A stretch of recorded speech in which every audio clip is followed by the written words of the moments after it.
დაზღვევის ზედამხედველობის სახელმწიფო სამსახური სადაზღვევო სექტორში რისკზე დაფუძნებული გადახდის უნარიანობის სისტემის შემოღებას გეგმავს. სისტემა ეტაპობრივად უნდა დაინერგოს და სექტორში საზედამხედველო მიდგომების დანერგვას ითვალისწინებს. როგორც თავად სამსახურში განმარტავენ, ამ სისტემაზე გადასვლისათვის მნიშვნელოვანია როგორც თანამშრომლების, ისე სადაზღვევო სექტორის წარმომადგენლებთან სათანადო მომზადება.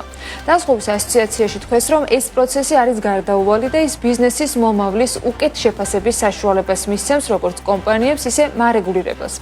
ასოციაციაში განმარტავენ, რომ ახალი რეგულაციების დანერგვა კომპანიებისათვის დამატებით ხარჯებთან არის დაკავშირებული. ძირითადი დანახარჯები გაციფრულებას და კვალიფიციური კადრების მომზადებაზე მოდის. რა იცვლება სექტორში და რა მოთხოვნებთან მორგება მოუწევს სექტორს. ეკა გაზდალიანის სიუჟეტი ვნახოთ. საქართველოს სადაზღვევო სექტორი მნიშვნელოვანი ტრანსფორმაციის მოლოდინშია. დაზღვევის სახელმწიფო ზედამხედველობის სამსახური რისკზე დაფუძნებულ ზედამხედველობის სისტემის შემოტანაზე მუშაობს, რომელიც Solvency 2 სახელითაა ცნობილი. როგორც სამსახურში განმარტავენ, აღნიშნული რეჟიმი ევროპულია. არსებულ მიდგომას სრულად ცვლის და აქცენტს კომპანიების მართვის ხარისხსა და რისკების სწორ შეფასებაზე აკეთებს.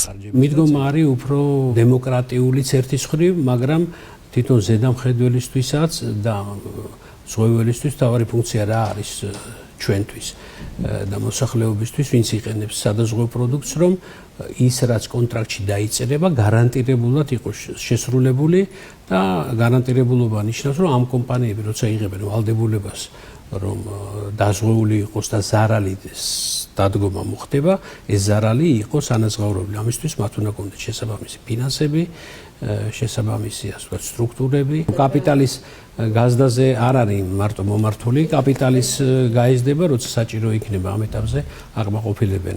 Solvency 2 არ ნიშნავს კაპიტალის გაზდას.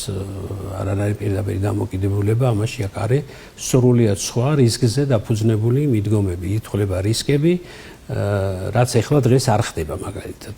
ეხლა კალკულაცია ცხადია ხდება პროდუქტის არიან სპეციალურად ადამიანები, აქტუარული გათვლებიც ხდება უკვე.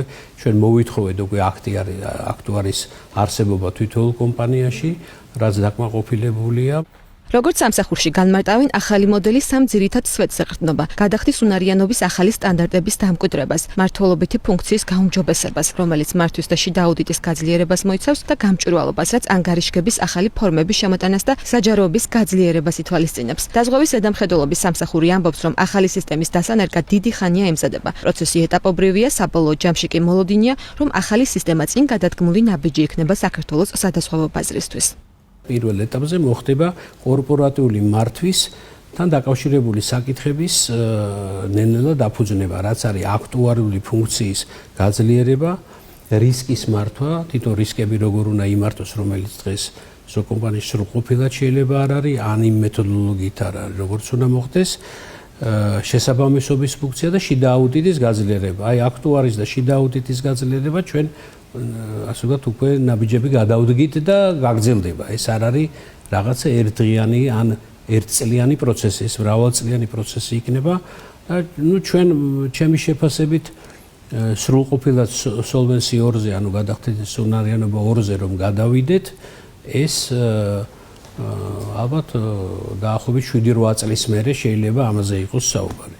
სადაზღვევო კომპანიები აცხადებენ, რომ რეფორმა დარგისთვის მნიშვნელოვანი გამოწვევაა და ის სექტორისგან სერიოზულ ფინანსურ ინვესტიციებს მოითხოვს, რადგან ნებისმიერი საზედამხედველო მოთხოვნების ზრდა კომპანიების მხრიდან დამატებით ინვესტიციებს საჭიროებს. სადაზღვევო კომპანია არდის ხელმძღვანელი მიიჩნევს, რომ საჭიროა ბალანსი რეგულაციასა და განვითარებას შორის და მოთხოვნების ზრდასთან ერთად ბაზრის განვითარების ხელშემწყობის სტიმულებიც უნდა არსებობდეს. საკმაოდ რთულია, არ დაგიმალოთ, არ არის მარტივი და საკმაოდ ესეთი მნიშვნელოვანი თამასა იქნება ინდუსტრიისთვის, რომ ეს დაიცვას. არ იქნება მარტივი ძალიან.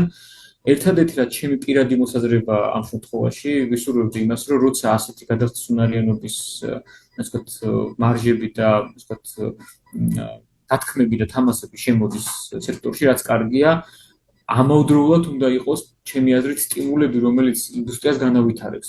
როდესაც ზრდა ისეთი გვაქვს, როგორიც გვაქვს, როდესაც ბაზარზე ძალიან ჭირს, ასე ვთქვათ, აი მომენტუმის აკრეფა, ხო, როდესაც ძნელია, როცა პენეტრაცია დაბალი გვაქვს, აი ამ კუთხით, ანუ მხოლოდ რეგულაციის მიმართული აქტივობა რამდენად სწორი იქნება, არ ვიცი. საქართველოს სადაზღვევო ასოციაციაში კი აცხადებენ, რომ პროცესი გარდაუვალია და ახალ სისტემაზე გადასასვლელად სექტორი უკვე ემზადება. ასოციაციის განმარტებით Solvency 2 მნიშვნელოვნად განსხვავდება ამჟამად მოქმედი მოდელისგან.